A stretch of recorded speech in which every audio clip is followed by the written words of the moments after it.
आठवां निर्जरा तत्व। जैन तत्व दर्शन के अंतर्गत हम 6 द्रव्य और नव तत्वों के संबंध में विचार विनिमय कर रहे हैं। उसका चिंतन मनन निरिध्यासन चल रहा है। जो महापुरुषों ने फरमाया वो आप लोगों के समक्ष प्रस्तुत कर रहे हैं। तो 6 तत्व तक ये तो संपूर्ण संसार के जितने भी जीव आत्माएं हैं वो सब के सब उसके अंतर्गत है। वो सारा संसार वो 6 तत्वों के बीच में समाया हुआ है। अगर इसमें से कोई उबता है, इसमें से कोई बाहर निकलने की चेष्टा करता है, इससे आगे की जो है जिज्ञासा करता है, ये सारे झंझावात से मुक्त होने का विचार और संकल्प करता है, तो ऐसे संकल्पों के साथ, ऐसे ज्ञान के साथ, ऐसी समझ के साथ, ऐसी प्रतिज्ञाओं के साथ संवर तत्व प्रारंभ होता है। जो आदमी आत्मदर्शन के लिए निकला है, जो आदमी गुरु के खोज में निकला है, जो आदमी परमात्मा को ढूंढने के लिए निकला है, जो सत्य की खोज में निकला है, वो सभी प्रकार के बुरे कर्म से अपने आप को अलग कर लेता है। वो क्रोध भी नहीं करता, कंट्रोल भी करता है, परिग्रह को भी छोड़ता है, घर परिवार को भी छोड़ता है, जितने रिश्ते नाते हैं उनसे भी किनारा कर जाता है। वो एकाकी जीवन जीना प्रारंभ करता है। वो जंगलों में भटकना शुरू कर देता है। न मालूम किस किस तरह की तकलीफें वो संभाव पूर्वक उठाते हुए आगे बढ़ता है। ये सब हम महापुरुषों के जीवन से जानते हैं। जितने महापुरुष हुए, जितने अवतार पुरुष हुए, उन लोगों ने तरह तरह की तकलीफों को सहा, तरह तरह की परेशानियों को सहा और तरह तरह की रुकावटों को पार करते करते करते आगे निकले। लेकिन ऐसे निकलने वाला आदमी झूठ बोलना, चोरी करना, अन्याय अत्याचार करना, लड़ाई झगड़ा करना, ऐसी पाप प्रवृत्तियों से स्वाभाविक रूप से मुक्त हो जाता। अब जो आदमी सत्य के लिए निकला हो, जो आदमी परमात्मा दर्शन के लिए साक्षात्कार की भावना से निकला हो, जो तप के लिए निकला हो, वो किसी से क्यों लड़ेगा, किसी से क्यों झगड़ा करेगा, किसी से कहाँ जो है इस प्रकार का हाथापाई करेगा, कहाँ उसके जीवन के अंदर हिंसा आदि होगी। जो अनजानपने के अंदर या आवश्यक कार्य से वो बात अलग है, लेकिन उसके हजारों प्रकार की जो पार प्रवृत्तियां हैं वो इस जिज्ञासा आने के बाद ऑटोमेटिक उसके जीवन से दूर हो जाते हैं। तो यहाँ से संवर तत्व शुरू हो जाता है। पापों का जो आगमन है, पापों का आने का रास्ता है, वो धीरे धीरे बंद होता चला जाता है, बंद होता चला जाता है। और जितना जितना उसकी गहराई के अंदर उतरता चला जाता है, जितना जितना सम्यक बोध, सम्यक ज्ञान, सम्यक दर्शन की तरफ आगे निकलता है, और उतना उतना आने वाले पापों के रास्ते उसके पूरी तरह से बंद हो जाते हैं। इसको संवर तत्व कहा गया है। और वो तरह तरह की आराधना, साधनाएं, प्रतिज्ञाएं करता है, चरित्र को धारण करता है, दीक्षा आदि लेता है, सामायिक लेता है, छेदोपस्थापनीय चरित्र लेता है। ऐसे चरित्रों की आराधना करते हुए, त्याग पछखान करते हुए वो धीरे धीरे तमाम प्रकार के वो पापों के आगमन के रास्तों को रोकता हुआ संवर तत्व की आराधना साधना करता है। और एक समय ऐसा आता है वो किसी भी खाने के लिए, पीने के लिए, पहनने के लिए, इच्छा के लिए, अपने इंद्रियों की कामनाओं को पूरी करने के लिए कुछ भी किसी को तकलीफ देना उचित नहीं समझता। वो सारी चीजों को जीत लेता है। ये जो जीत है ये पाप कर्मों के आगमन को रोकने की प्रक्रिया है। और इसको शास्त्रकारों ने जैन दर्शन में संवर तत्व कह करके पुकारा गया है। तो ये संवर तत्व जब घटित हो जाता है, वो तंवर तत्व घटित हो जाने के बाद भी फिर शास्त्रकार कहते हैं बहुत से ऐसे संस्कार रहते हैं जो जन्मों जन्म से हमारे साथ चल रहे होते हैं। बहुत सी आदतें होती हैं, बहुत सी इच्छाएं होती हैं, बहुत सी आकांक्षाएं होती हैं जो हमारे अंतर मन के अंदर, भाव मन के अंदर जो विद्यमान होते हैं। वो भाव मन के अंदर सोए पड़े हुए होते हैं, वहां पर रहे हुए होते हैं। और उन संस्कारों को नष्ट करने के लिए, उन संस्कारों से भी अपने आप को अच्छा बनाने के लिए कि कभी भी किसी भी प्रकार का निमित्त आने पर वो संस्कार पैदा न हो, वो हमारे को बंधन के कारण न बने, उसके लिए फिर निर्जरा तत्व की आराधना साधना की जाती है।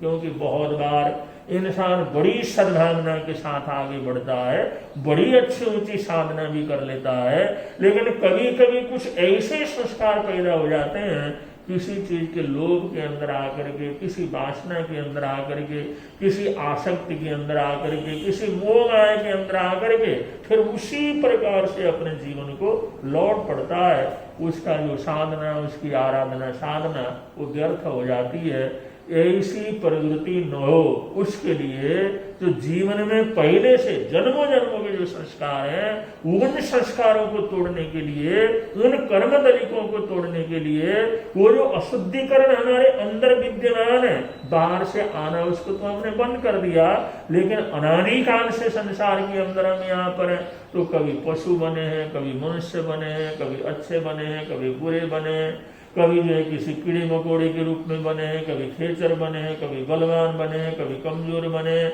लेकिन जो बने और वहां पर जो जो अभ्यास किया वो संस्कार के रूप में हमारे अंदर विद्यमान रहते हैं। वो एक गंदगी हमारे जीवन के अंदर एकम एक होकर के रही हुई होती है। तो उसको निकालने के लिए, उसको दूर करने के लिए, उसको नष्ट करने के लिए और जीवन की शुद्धता के लिए, वो संस्कारों से मुक्त होने के लिए, वो अंतर मन के अंदर रहे हुए संस्कारों को तोड़ने के लिए उन अवचेतन मन के अंदर, अवचेतन मन के अंदर जो जन्मों जन्मों के संस्कार भरे हुए हैं, उन तमाम संस्कारों को तोड़ने के लिए तप की आराधना की जाती है। उसको निर्जरा तत्व कहते हैं। निर्जरा का मतलब जो जन्मों जन्मों के संस्कार हमारे आत्म प्रदेशों के साथ एकम एक हुए हुए हैं, उनको निकाल करके फेंकने का क्या करना, प्रयत्न करना। जैसे कि एकम एक होने का मतलब कि हमारे आत्म प्रदेश के साथ जो कर्म पुद्गल हैं ऐसे मिल जाते हैं, ऐसे मिल जाते हैं, उनको तोड़ने के लिए बड़ा भारी परिश्रम करना पड़ता है, बहुत परिश्रम करना पड़ता है, बड़ी मेहनत करना पड़ता है। लेकिन ये सब तप से ही संभव है। निर्जरा तत्व का मतलब तप, तप के बिना, तपे बिना निर्जरा तत्व हमारा क्या कर सकता, हो नहीं सकता, क्योंकि ये तप सबके लिए आवश्यक है। इसलिए जितने भी महापुरुष हुए हैं वो तप के रास्ते के चढ़ के ऊपर आगे बढ़े हैं। तप की आराधना साधना उन्होंने की है। तप का मतलब है जो जन्मों जन्म के संस्कार हैं उनको तोड़ना, और उनको तोड़ने के लिए तपाना जरूरी होता है। व्यवहारिक रूप से भी हम देख लें, लोहा, अब लोहा क्या होता है, पत्थर होता है। पत्थर क्या होता है, आधा उसके अंदर लोहा रहता है और आधा उसके अंदर पत्थर रहता है, मिट्टी रहती है। ऐसे तांबा है, तांबे की मिट्टी मिलती है, तांबे के पत्थर मिलते हैं, उसमें आधा तो तांबा रहता है, कोना जो एक हिस्सा तांबा रहता है, 3 हिस्सा तांबा रहता है, 1 हिस्सा उसके अंदर पत्थर रहता है। तो उन चीजों को जैसे खानों से निकालते हैं, तो निकालते हैं तो उसमें जो लोहा तो रहता है, तांबा तो रहता है और धातु तो उसके अंदर रहता है, लेकिन उसके अंदर बड़ी मात्रा के अंदर मिट्टी, घट्टा, उसके अंदर सब जो है ये कण उसके अंदर मिले हुए रहते हैं। तो उनसे जैसे बर्तन बनाना है या कोई और औजार वगैरह बनाना है, हम सीधा उस जो है लोहे के पत्थर से, लोहे की मिट्टी से, लोहे के धूल से हम उसका निर्माण नहीं कर सकते, उन चीजों को बना नहीं सकते। उसको बनाने के लिए, उसको किसी कार्य में मजबूती के लिए, कार्य करने के लिए, समाप्ति वाली चीज बनाने के लिए सबसे पहले उस धातु को हमारे को शुद्धिकरण करना होता है। और शुद्धिकरण करने का एक ही तरीका है, उसको तपाना, उनको ताप देना। तो लोहा का जो पत्थर आते हैं, लोहे की मिट्टी आती है, लोहे की रेत आती है, या ऐसे धातुएं जो भी जो खान से खन करके आते हैं, तो उनको फिर भट्टी के ऊपर से, भट्टी के अंदर से जैसे निकालते हैं, और कितने डिग्री उसके अंदर ताप देना है वो जैसे देते रहते हैं। एक समय आने पर वो जो है लोहा, जिसको हम मोड़ नहीं सकते, तोड़ नहीं सकते, वो पानी की तरह पिघलना शुरू हो जाता है। जब पिघल जाता है पूरी तरह से, जब पानी की तरह बहना शुरू हो जाता है, तो उस समय फिर जो वो पानी के अंदर बह करके लोहा तो निकल जाता है, और उसके अंदर जो पत्थर है, रेत है, और चीजें हैं, और अशुभ चीज है, वो सारे के सारे उसमें से निकल करके अलग हो जाता है। तो एक शुद्ध लोहे का रूप वो पानी में फिर जम जाता है, वो शुद्ध लोहे का रूप होता है। फिर उसको अलग अलग शेप दे करके फिर अलग अलग फैक्ट्रियों के अंदर भेजते हैं, अलग अलग मिलों के अंदर भेजते हैं, और वहां पर फिर उसको ताप दे करके, फिर उसको गला करके, फिर जो शेप देना है, जिसका शेप देना है, उस शेप के अंदर दिया जाता है। इस प्रकार तपाए बिना को लोहा कोई भी उपयोगिता के अंदर नहीं आता।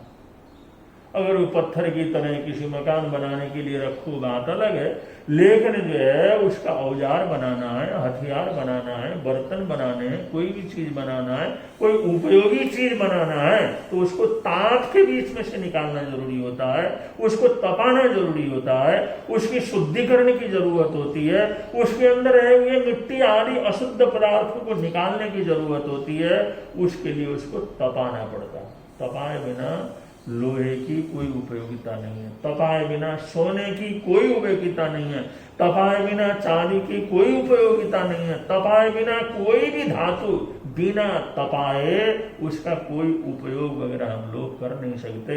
जो अलग अलग शेप के अंदर, अलग अलग चीजों के अंदर जो सोना चांदी आदि धातु वगैरह प्रयोग होते हैं, ये सब पूरी तरह तपने के बाद, शुद्धिकरण होने के बाद, फिर उसको तपने के बाद फिर अलग अलग रूप में जैसे जैसे जरूरत हो, जैसे जैसे आवश्यकता हो, उस रूप में उसको ढाला जाता है। फिर उसकी कीमत बहुत ज्यादा बढ़ती है और वो जन के लिए उपयोगी चीज बन जाते हैं।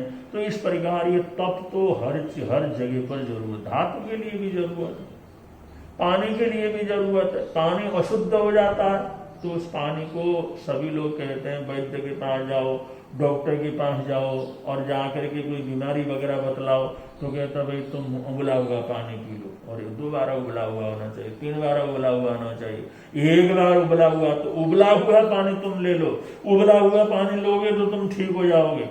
तो इस प्रकार उस पानी का अशुद्धि, पानी की शुद्धिकरण के लिए भी उगाना जाता, पानी को उगाला जाता है, इतना गर्म किया जाता है। वो गर्म करने से उसके अंदर जो भी अशुद्ध चीजें हैं, अशुद्ध रसायन है, वो सारा का सारा समाप्त हो जाता है। वही जल जो बीमारियों को पैदा करने वाला है, तरह तरह के जो जर्म वगैरह जिसके अंदर विद्यमान है, जो तरह तरह के रोग के फैलने का कारण है, बीमारियों के फैलने का कारण है, वही उन बीमारियों के लिए इलाज का कारण, दवाई का कारण बन जाता है। उबलने के बाद जितना वो उबलता है और शुद्ध होता है, वो शुद्ध पानी पीते हैं, उबला हुआ पानी पीते हैं, तो बीमारियों को रोकने का और बीमारियों को ठीक करने का वो काम क्या करता है, कर लेता है। ये पानी को तपाने का, गर्म करने का ये रूप है। और बहुत सी चीजें हैं, बहुत सी साग सब्जियां हैं, बहुत से फल वगैरह हैं जिनके अंदर कड़ुआपन होता है, खाया नहीं जा सकता, वैसे उनको मुंह में रखा नहीं जा सकता, लेकिन गर्म पानी में तपाते हैं, उनको ताप के अंदर से गुजारते हैं, तपाते हैं, तो तपाने के बाद वो खाद्य पदार्थ बन जाते हैं, वो बड़े स्वादिष्ट बन जाते हैं, वो हमारी खाने की समस्याओं का समाधान करने लग जाते हैं। उनके अंदर जो ऐसा तत्व था जो नहीं खाया जा सकता, जो हमारे शरीर के लिए उपयोगी नहीं है, वो तपाने के बाद वो सारा परिवर्तन हो जाता है, खाने योग्य हो जाता है और ग्रहण करने योग्य हो जाता है, उपयोगी हो जाता है। ये तप का, ये सारी प्रक्रिया क्या है, ये सब निर्जरा की प्रक्रिया है। इसकी साहित्यिक भाषा में या आध्यात्म भाषा में या जीवन से संबंधित जो भाषा में, धार्मिक भाषा में, उसको निर्जरा तत्व कहा जाता है, और व्यवहारिक भाषा के अंदर उसको शुद्धिकरण क्या किया जाता है, कहा जाता है। तो इस प्रकार बहुत से पदार्थों की शुद्धिकरण का एक ही रास्ता है, उनको तपाना।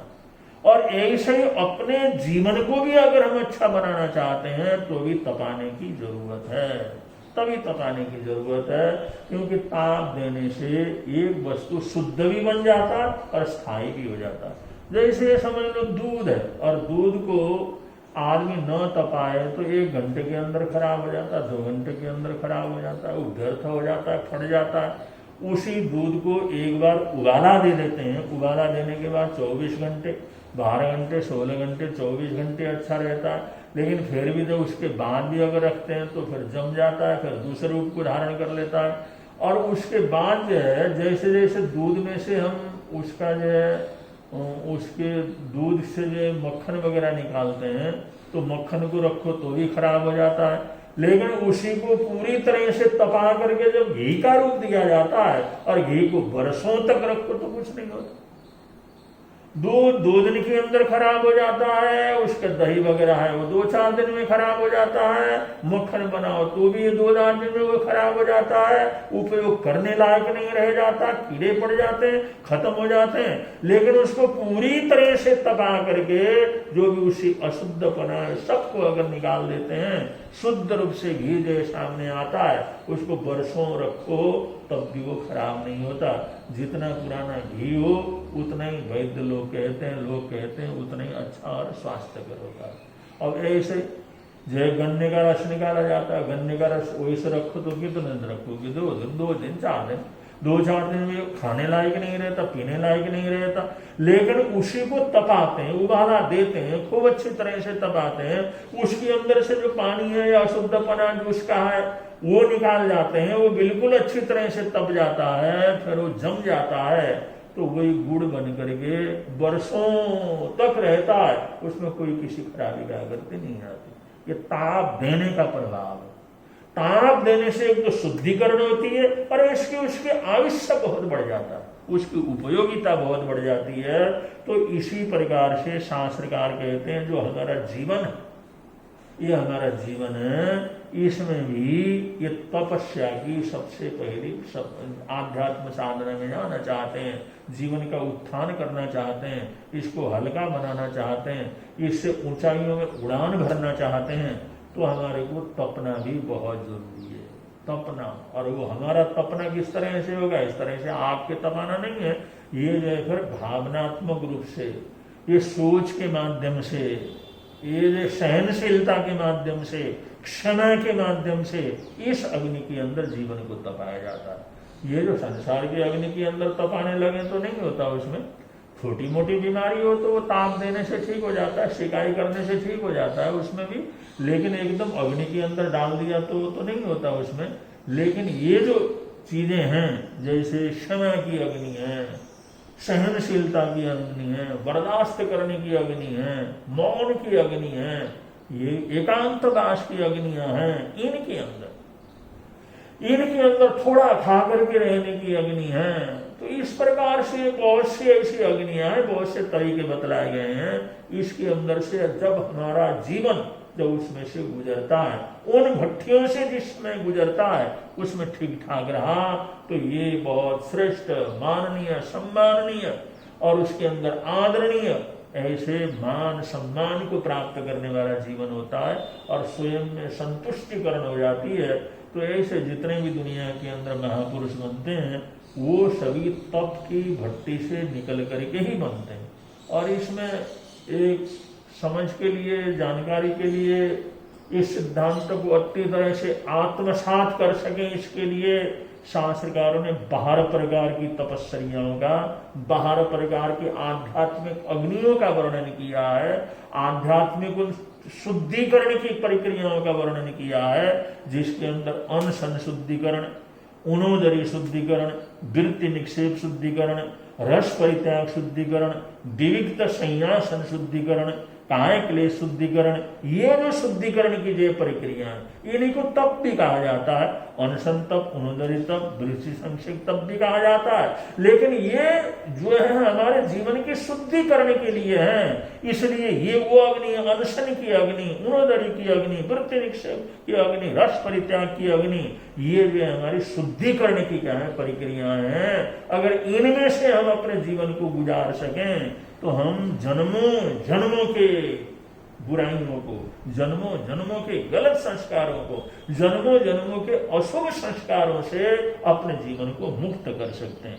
और इन शुद्धिकरणों से भी और ज्यादा जो है कठिन शुद्धिकरण है, जैसे प्रायश्चित्त तप है, प्रायश्चित्त शुद्धिकरण की प्रक्रिया, विनय शुद्धिकरण की प्रक्रिया, वैयावृत्त शुद्धिकरण की प्रक्रिया, स्वाध्याय शुद्धिकरण की प्रक्रिया, ध्यान शुद्धिकरण की प्रक्रिया और व्युत्सर्ग शुद्धिकरण की प्रक्रिया। अगर ये 6 प्रकार की आभ्यंतर इन शुद्धिकरण की प्रक्रियाओं से अगर हम अपने जीवन को गुजार सके तो समझ लो हमारा जीवन निर्जरित हो जाता है, वो निर्जरित हो जाता है, सारी बुराइयों से निकल जाता है, ऐसा नहाया हुआ हो जाता है, ऐसा शुद्ध हो जाता है, ऐसा सुंदर हो जाता है और ऐसा बढ़िया हो जाता है कि जो उसको, उसके संपर्क में आने वाले, उसको देखने वाले, उसको सुनने वाले, वो सारे एक ही बार में उनको ऐसी अनुभूति होती है। हम साक्षात, हमने तो परमात्मा को नहीं देखा, लेकिन परमात्मा के ही हमारे को दर्शन हो गए। ऐसी खुशी, प्रसन्नता, आनंद की प्राप्ति लोगों को होती है जिसने इन प्रक्रियाओं से अपने जीवन को सुरक्षित रूप से अगर निकाल लिया है, विशुद्ध रूप से अगर उसने निकाल लिया है, तो समझ लो महापुरुषों की कोटि के अंदर क्या कर जाते हैं, आ जाते हैं। तो ये जो है 6 प्रकार की ऐसी जो है विशुद्धिकरण की प्रक्रियाएं हैं जिनके अंदर हमारे शरीर के ऊपर भी पूरा पूरा प्रभाव पड़ता है। अगर ये जो है जैसे अनशन शुद्धिकरण की प्रक्रिया के गुजरते हैं, उनोदरी शुद्धिकरण की प्रक्रिया से गुजरते हैं, वृत्ति निक्षेप शुद्धिकरण की प्रक्रिया से निकलते हैं, रस परित्याग की शुद्धिकरण की प्रक्रिया से निकलते हैं, या विविक्त संयासन या काय क्लेश के जो शुद्धिकरण की प्रक्रिया से अगर गुजरते हैं तो इनका प्रभाव प्रत्यक्ष रूप में हमारे शरीर के ऊपर भी देखा जा सकता है। दूसरे लोगों को भी पता लगता है ये आदमी इस शुद्धिकरण की प्रक्रिया से गुजर रहा है, अगले को पता भी लगता है। लेकिन 6 प्रकार की शुद्धिकरण की प्रक्रिया ऐसी है जो सिर्फ हम ही जानते हैं। इससे हमारी आंतरिक वृत्तियों को, विचारों को, सोच को, चिंतन को, मनन को, हमारे हृदय को, हमारी बुद्धि को, हमारी प्रज्ञा को, जो इतनी सूक्ष्म चीजें हैं उनको जो है, जो उनकी शुद्धिकरण का जो प्रक्रिया है उसको कहते हैं प्रायश्चित्त तप शुद्धिकरण प्रक्रिया, विनय तप शुद्धिकरण प्रक्रिया, वैयावृत्त शुद्धिकरण प्रक्रिया, स्वाध्याय शुद्धिकरण प्रक्रिया, ध्यान शुद्धिकरण प्रक्रिया और व्युत्सर्ग शुद्धिकरण प्रक्रिया।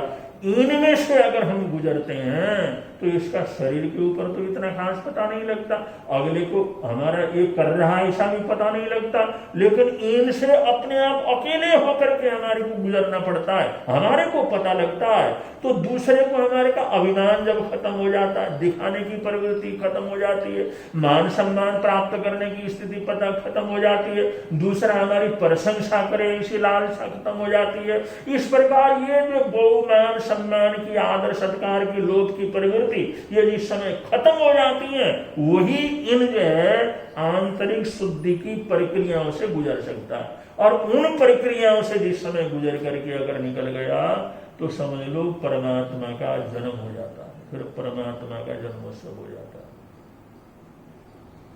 परमात्मा का जन्म हो जाता है। और परमात्मा का जन्म हो तो फिर उसके लिए भी श्रेष्ठ करे और उसके संपर्क में आने वाले के लिए भी श्रेष्ठ करे। इस प्रकार ये निर्जरा तत्व बड़ा जो है एक महत्वपूर्ण तत्व है, ये साधना के क्षेत्र में अत्यंत महत्वपूर्ण तत्व है।